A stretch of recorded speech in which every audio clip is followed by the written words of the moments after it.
Apesar da gente ter visto no vídeo anterior que aquelas recíprocas não são verdadeiras, felizmente existem alguns cenários onde a gente pode dizer que sim, as recíprocas acontecem, e eles vão ser importantes para a gente em algumas aplicações. Então, o primeiro cenário que a gente vai ver quando que a convergência em distribuição implica a convergência em probabilidade, né? Então vamos lembrar, convergência em probabilidade sempre implica convergência em distribuição, tá?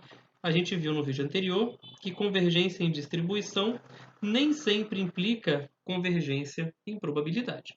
Porém, nesse cenário aí, que está no primeiro trecho em negrito, a gente consegue uma situação onde a convergência em distribuição implica convergência em probabilidade. Então, ou seja, se você tem uma sequência xn convergindo em distribuição para uma variável aleatória que é constante, então, nesse caso, você consegue provar que a convergência também se dá em probabilidade. E vamos fazer essa prova aqui. Tá? Ela é bastante simples e vamos enxergar por quê. Bom, primeiro de tudo, a nossa variável aleatória limite ela é constante. Tá? Então, quem que é a sua função de probabilidade acumulada?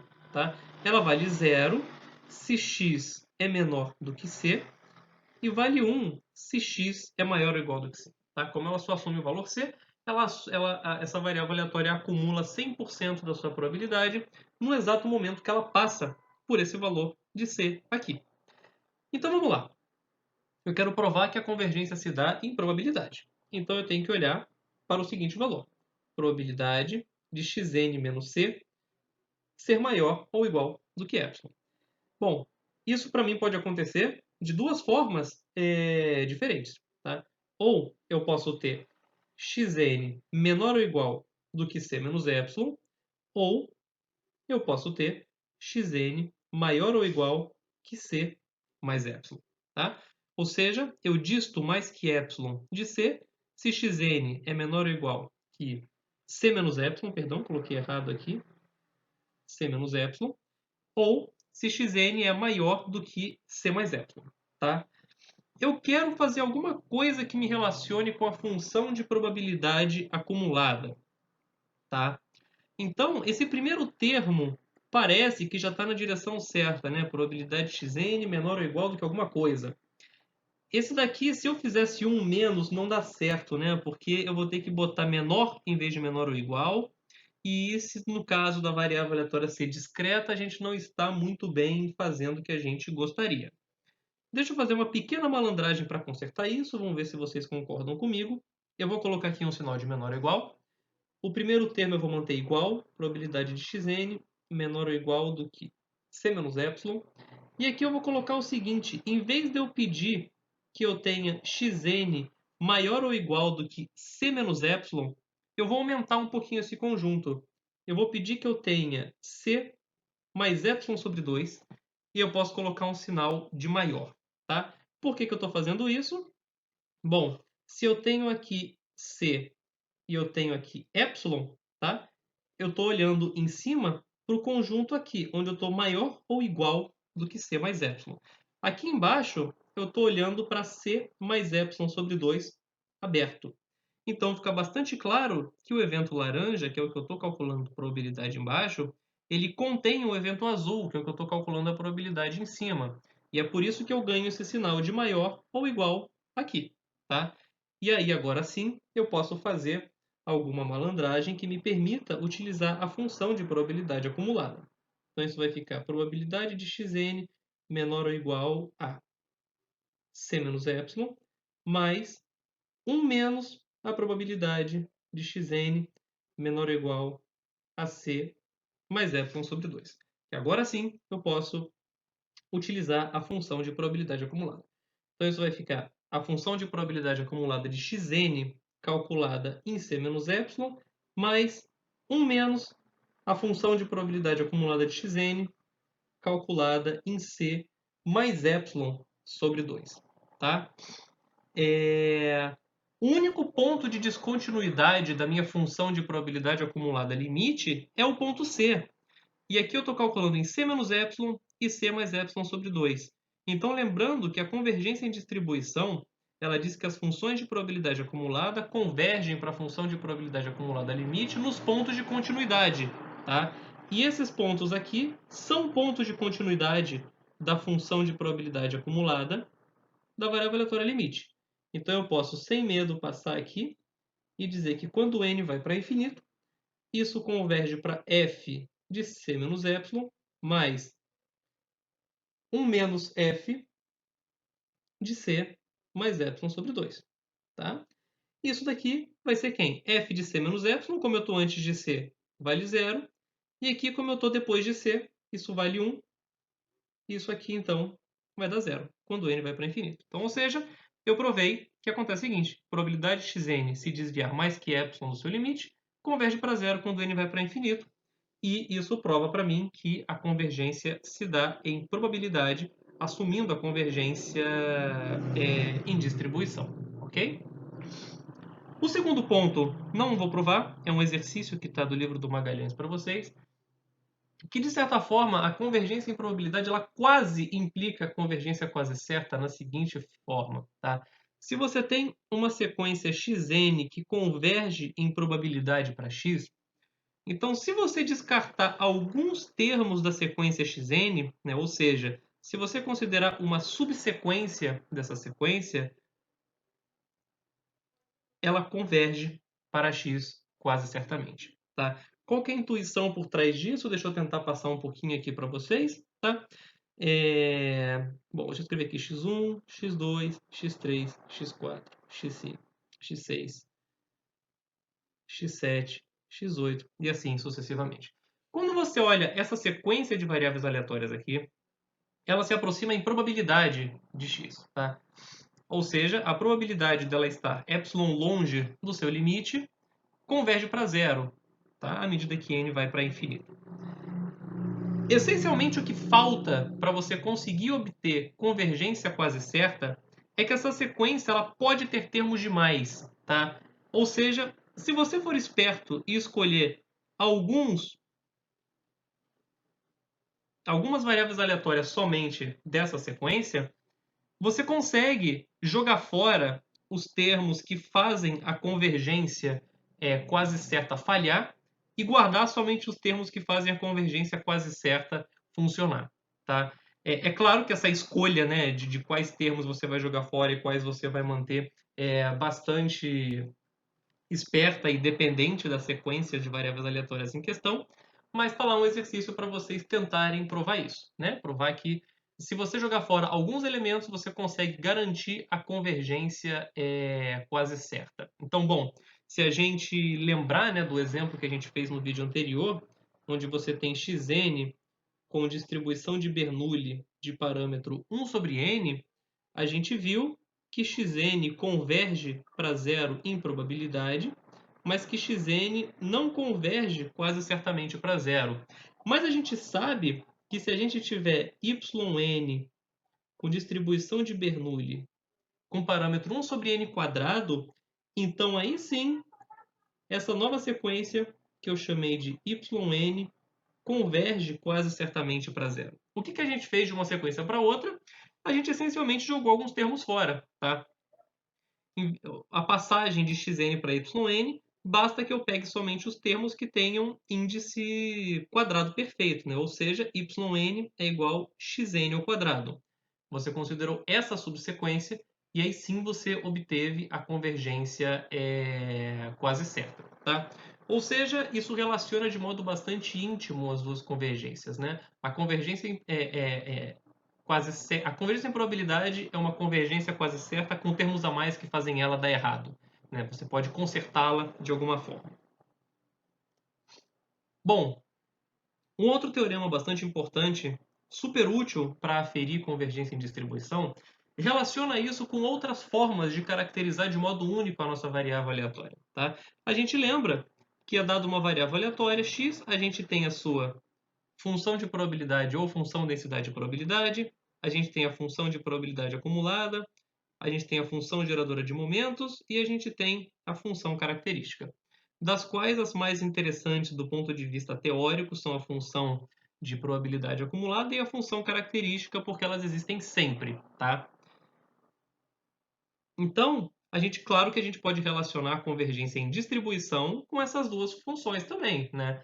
A convergência em distribuição se relaciona com a função de probabilidade acumulada pela própria definição, mas o primeiro ponto desse teorema é bastante interessante, que diz que xn converge em distribuição para x se e somente se isso é equivalente, tá, a que você tenha o seguinte: as funções características convergem pontualmente para a função característica limite para todo t real. Tá? Essa é uma das maiores graças da função característica. Ela te identifica de modo único convergência em distribuição, e é isso que é utilizado em provas bastante gerais do teorema central do limite, por exemplo. Tá? E como é de se esperar, isso também tem uma certa relação com convergência de funções geradoras de momentos, mas como elas não existem sempre, parece razoável que isso não seja equivalente, né? Porque você pode muito bem lidar com convergência em distribuição de variáveis aleatórias que não tenham função geradora de momentos. Então, xn converge em distribuição para x se, né, agora a setinha não é ida e volta, acontece o seguinte: a função geradora de momentos converge pontualmente para a função geradora de momentos limite, aonde essas duas funções existirem, tá?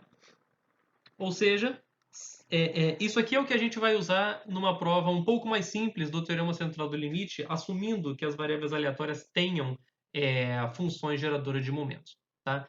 Mas esse é um resultado teórico bastante importante que relaciona a convergência em distribuição com a convergência pontual de funções características. E, finalmente, dois resultados que vão ser super úteis, que vão ajudar a gente para trabalhar com leis dos grandes números, que a gente não vai provar aqui, mas vamos guardá-los no coração com bastante carinho, é o seguinte.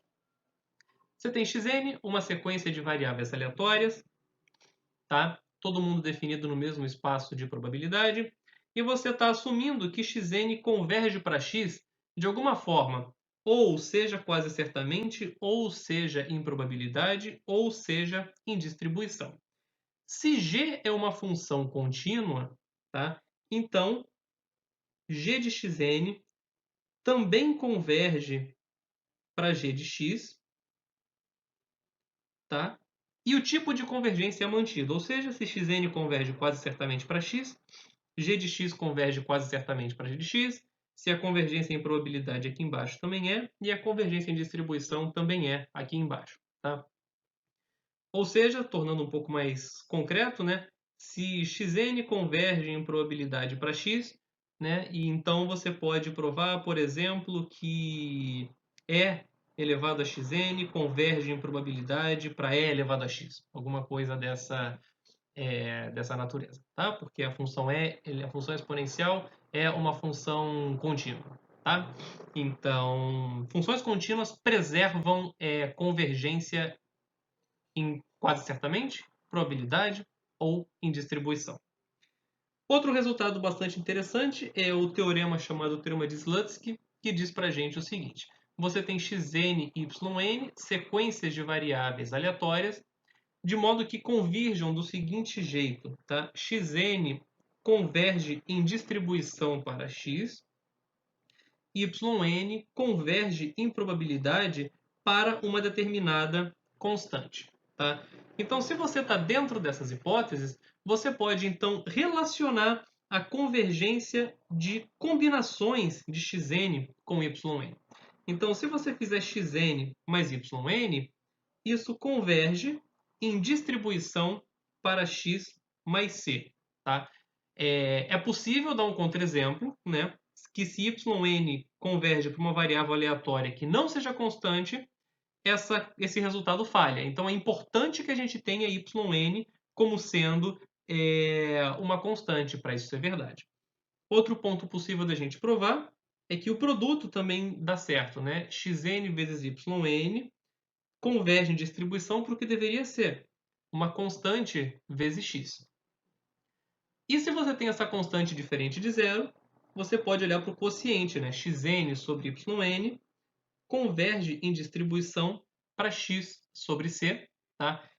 Claro que para isso você tem que assumir também que a probabilidade de yn ser igual a zero é igual a zero, né? Você nunca pode estar dividindo por zero em nenhum dos dois lados, tá?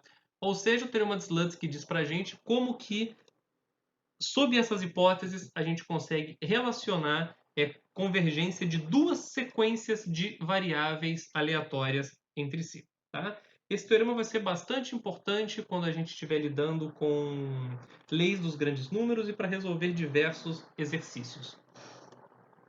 E, finalmente, para fechar essa segunda aula sobre convergência de variáveis aleatórias, eu quero trazer para vocês um exemplo de cunho bastante prático aqui na estatística. Então, você tem x1, x2, etc., variáveis aleatórias i e d com distribuição normal de média μ e variância sigma ao quadrado. Tá? Ou seja, xi é normal de média μ e variância sigma ao quadrado, e elas são i e d. E eu quero estudar o comportamento assintótico dos estimadores média e variância amostral, tá? Dados respectivamente por xn barra igual a 1 sobre n, somatório indo de 1 até n de xi, e a variância amostral dada por Sn quadrado, que é 1 sobre n menos 1, somatório indo de 1 até n, xi menos xn barra ao quadrado. Eu vou utilizar alguns pequenos resultadinhos aqui de inferência, tá? Se você não viu os resultados, não tem problema, só dá um voto de confiança para eles. O importante aqui é a gente brincar um pouco com as convergências das variáveis aleatórias. Tá? A gente só quer entender o que acontece com esses estimadores assintoticamente, né? Quando n vai para infinito. Bom, primeiro de tudo, que eu quero provar para vocês é o seguinte: xn barra converge em probabilidade para μ. Tá? Ou seja, a minha média amostral, com alta probabilidade, me dá uma estimativa suficientemente perto da média verdadeira, se n é suficientemente grande. Tá? A gente pode provar que vale convergência quase certa também, mas vamos deixar isso para quando a gente falar da lei forte dos grandes números. Então, isso daqui é algo bastante simples. Tá? Vamos usar a desigualdade de Chebyshev. Então, probabilidade xn barra menos o valor esperado de xn barra, e eu quero ver a probabilidade de ser maior ou igual do que epsilon. Lembrando, a média amostral é um estimador não enviesado, então isso de fato fica xn barra menos μ. Pela desigualdade de Chebyshev, isso vai dar a variância de xn barra dividido por epsilon quadrado. A variância da média amostral é 1 sobre n ao quadrado vezes n sigma ao quadrado, e aqui está dividido por epsilon ao quadrado. Então isso aqui vai dar sigma ao quadrado dividido por n epsilon ao quadrado, que vai para zero quando n vai para infinito, de fato me provando que vale a convergência em probabilidade da média amostral para μ. Ok? Agora eu vou provar que a variância amostral também converge em probabilidade para o valor verdadeiro, e eu vou utilizar também a desigualdade de Chebyshev. Então vamos lá. Probabilidade de Sn quadrado menos o valor esperado de Sn quadrado maior ou igual do que epsilon. Tá? Vamos utilizar o resultado de que a variância amostral também é um estimador não enviesado. Tá? Ou seja, isso é igual a sigma ao quadrado, então faz sentido, estou comparando de fato a minha variância amostral com seu valor verdadeiro. Pela desigualdade de Chebyshev, isso é a variância de Sn quadrado menor ou igual, né, do que a variância de Sn quadrado dividido por epsilon quadrado. E agora eu vou reescrever isso de uma forma esperta, utilizando coisas que a gente sabe dos cursos de inferência. Se você não sabe, faz um voto de confiança. Eu vou escrever isso como variância de sigma ao quadrado sobre n menos 1 vezes n menos 1 sobre sigma ao quadrado Sn quadrado. Por que eu estou fazendo isso? Porque eu sei que essa quantidade aqui, tá? Variância amostral ao quadrado, vezes n menos 1, dividido por sigma ao quadrado, isso tem distribuição conhecida. Tem distribuição Qi quadrado com n menos 1 grau de liberdade. E a gente conhece a variância dessa distribuição. Tá? Então, isso aqui vai dar para mim o seguinte. Vai dar 1 sobre epsilon ao quadrado. Esse termo aqui eu vou botar com o quadrado para fora da variância. Então, ele vai ficar sigma a quarta dividido por n menos 1 ao quadrado. E a variância de uma aqui quadrado com n menos 1 grau de liberdade é 2, que multiplica n menos 1. Cortou n menos 1 com esse quadrado. Isso vai ficar, então, 2 sigma a quarta dividido por n menos 1 epsilon ao quadrado, que também vai para zero quando n vai para infinito, provando que vale de fato a convergência em probabilidade da variância amostral para o seu valor verdadeiro do parâmetro. Ok? E agora vamos utilizar isso, junto com o teorema de Slutsky e o resultado da continuidade que a gente viu ali em cima, para entender outro fato importante sobre que a gente aprende nos cursos de inferência. Tá? Eu vou definir agora uma variável aleatória, que eu vou chamar de Tn-1, como se fosse o seguinte: xn barra, subtraído da média, dividido pela raiz quadrada da variância amostral sobre raiz de n. Tá? A gente sabe que isso aqui tem distribuição t com n-1 grau de liberdade. E agora eu quero provar o seguinte. Eu quero provar que Tn-1 converge em distribuição para uma distribuição normal padrão. Tá? Ou seja, eu vou provar que à medida que o número de graus de liberdade de uma distribuição T aumenta, mais ela se aproxima de uma distribuição normal padrão. Tá? Para isso, vamos notar o seguinte. Note que acontece o seguinte. O que está me dando problema aqui é o fato de que eu estou dividindo por uma quantidade aleatória. Isso está meio chato. Então, se eu tivesse, por exemplo, xn barra menos mi dividido pelo sigma verdadeiro sobre raiz de n, isso aqui tem distribuição normal padrão. Então, como isso daqui já tem distribuição normal padrão para todo n, eu posso dizer que xn barra menos mi dividido por sigma sobre raiz de n converge em distribuição para uma normal padrão, né? Tanto que todas elas já têm distribuição normal padrão. Tá? Bom, a gente acabou de ver que Sn quadrado converge em probabilidade para sigma ao quadrado. Como a gente viu que função contínua preserva os tipos de convergência, se a gente fizer a raiz quadrada de Sn quadrado sobre n quadrado, isso converge em probabilidade para 1, né? Pelo teorema que a gente acabou de ver, né? Uma função contínua de uma quantidade que está convergindo em probabilidade. E aí agora eu vou utilizar o teorema de Slutsky da seguinte forma. Como eu quero olhar quem que é xn barra menos mi dividido por Sn sobre raiz de n, eu vou escrever isso da seguinte forma. Tá? Eu vou escrever primeiro uma coisa com sigma constante dividido por uma coisa que de fato incorpora a estimativa da variância. Então isso vai ficar xn barra menos mi dividido por sigma sobre raiz de n, tá? Dividido pela raiz quadrada de Sn quadrado sobre sigma ao quadrado. Tá? Porque aí corta o sigma com sigma e vai ficar o Sn aqui igualzinho tá aqui no começo, o que eu gostaria. Então, o que eu sei? Eu sei que esse numerador converge em distribuição para uma normal padrão. Eu sei que esse denominador converge em probabilidade para 1. Tá?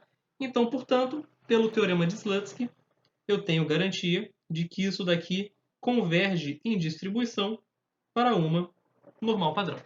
Tá? Isso prova para a gente, né, resultados clássicos que a gente já está acostumado a usar bastante nos cursos de estatística, né, que a T com muitos graus de liberdade se aproxima da normal e ela se aproxima da normal nesse sentido, tá? Se aproxima em distribuição. Ok? Na próxima semana a gente vai ter a nossa última semana de vídeos novos do curso, onde a gente vai falar sobre as leis dos grandes números, o teorema central do limite, e eu vou gravar um vídeo com um monte de exemplos sobre esses dois resultados e também sobre convergência de variáveis aleatórias.